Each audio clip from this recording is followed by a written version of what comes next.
I love it out here. It's beautiful. For Lillian Covert, Lake Wales is home. I like it. It's different than in the city. You know, it seems more, you got more privacy out here. And, oh, I don't know. I just like the space, the open space, you know. I sit there, I rock, I can watch the traffic go by, and it's just peaceful and quiet, relaxing. 10 years ago, the traffic going by was named Hurricane Charlie. Well, there it goes!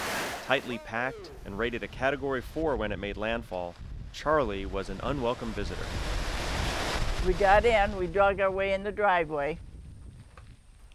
By that time, the water had come up, and we had to wade in water through the driveway, but we got in.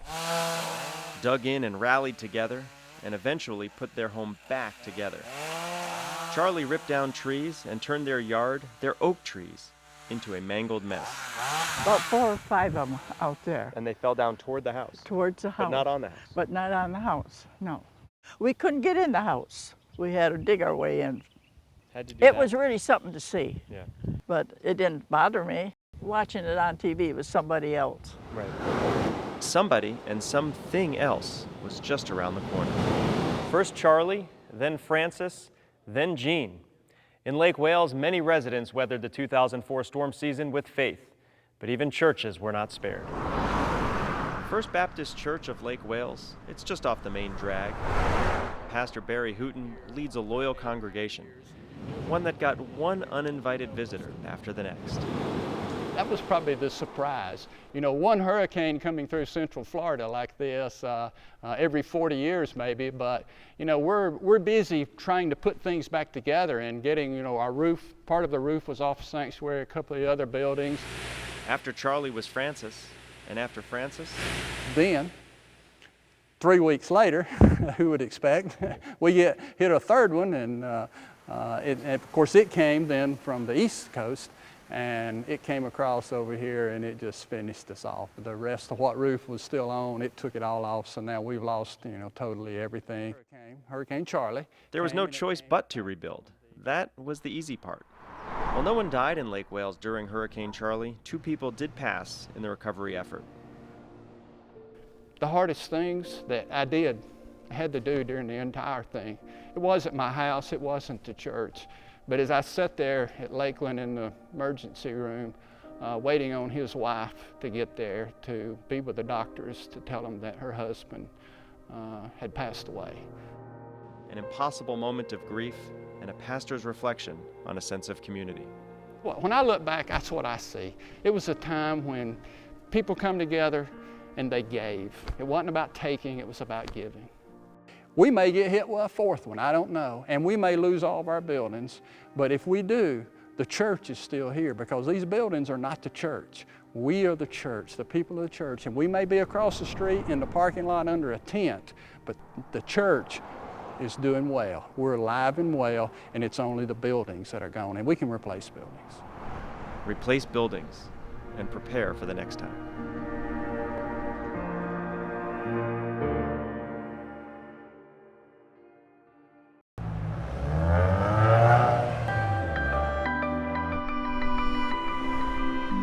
Picturesque Punta Gorda. Small city feel. Everyone knows everybody. South of Sarasota, the name means Fat Point. At the football games every Friday night, they have alumni stand up, and everyone stands up because they're all alumni. It sticks out into crystal clear Charlotte Harbor. Yeah, the harbor's gorgeous. I raced in that harbor. I raced sailboats in that harbor. And on August 13, 2004, a lot of residents never saw danger coming, except it was just a bad feeling. It was a bad feeling the week before because I bought my generators like 2 weeks before. I just had a bad feeling that this was going to be the year. That was going to be the year. I don't know why. People laughed at me. I had a $3,000 generator. I mean, and I needed it. Greg Mirapodi owns Greg's Automotive. And sitting on Peace Harbor, he knew a crushing storm was coming. As we were on the air in 2004, it became clear Charlie's path was changing. I was working the morning shift at Bay News 9 on August 13, 2004. Charlie moved off the coast of Cuba. We were watching it on our radar all the way, moving right up the west coast of Florida. It took just a little push of upper level winds to push it in to the east, not in Tampa Bay, didn't make it that far. Made landfall here at Punta Gorda, and it was almost a Category 5 hurricane. When the storm came through, it caught the air conditioner, the wind, and ripped all the glass out. And the storm came through the office into the shop, and it had no place to go because I had everything so tight with the bay doors and stuff. And it had no place to go and went up. And that's when it ripped the roof up. And that's how it escaped. And that's basically why the building survived. A lot of buildings didn't survive. Well, there it goes. Whoa! And just like that, the city went too. Charlotte Memorial Hospital ripped apart, and that picturesque little town looked like a war zone. Up and down Florida's west coast, it was obvious. Charlie packed a small and powerful punch. Captiva Island will never be the same. The 2004 storm sawed one tiny piece of paradise right in half. Actually crushed that little Vega. Back in Punta Gorda, Greg says it's what came next that proved that Punta Gorda also has the will to keep moving. All good came out of this hurricane. It took out a lot of stuff that should have been taken out. It brought a whole town together. We have like a camaraderie. You know, we all know who stuck it out, who didn't, and it's like the hidden handshake. Yeah. You know, we all know. To put this city back on its feet.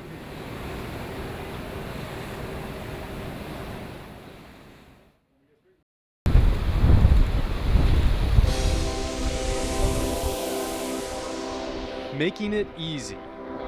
That's the theme this year at Pinellas County Emergency Management. One of the things we're trying to do here in Pinellas County is eliminate excuses. What we want to do is we want to give people reasons why they should do it. We want to give them the rationale, the science behind it. We want them to understand why we're asking people to evacuate. And that's why we do things like videos about explaining what things are. And the way things are. Fact is, Florida is hurricane prone. Until Pinellas County is relocated to Montana, every year we have to look at the threat a hurricane poses. We can have a quiet year, we can certainly hope for a quiet year. Nobody hopes for a quiet year more than I do. For 6 months a year, we watch the tropics. Some years, we steer clear of danger, but others... And we have to kind of shake people out of their hurricane amnesia and remind them how bad 2004 was and why they need to be ready. 2004, the season some Floridians would just as soon forget. This time around, Tom Iovino with Pinellas County Government says if another busy season creeps up, there's a new tool to help.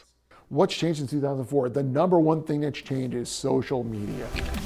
In 2004, we had no way for somebody to carry a computer with them when they evacuated. Now your smartphone today is your computer. And on that smartphone, use things like the Bay News 9 app or sign up for our weather alerts to keep you safe in the face of a storm. A hurricane gives us days of warning where you'll know it's going to be coming and you can make those preparations to keep yourself and your family safe. That's really valuable time that other areas of the country don't get. We need you to understand how important it is to take that time and use it wisely.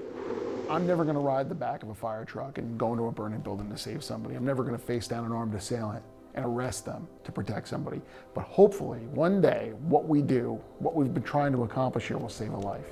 And if we've done that, I know I've done my job the right way. Preparing for the storm obviously starts at your local improvement store. What you're going to need, you're going to need things like flashlights. Weather radio is a good idea. Keep in mind that you're going to need to pick up the jugs of water. You're going to need to think ahead.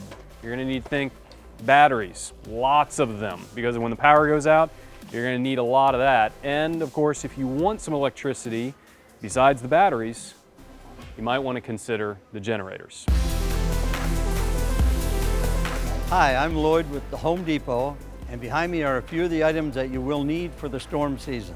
Some things you may already have on hand. Others you can pick up before a system ever threatens.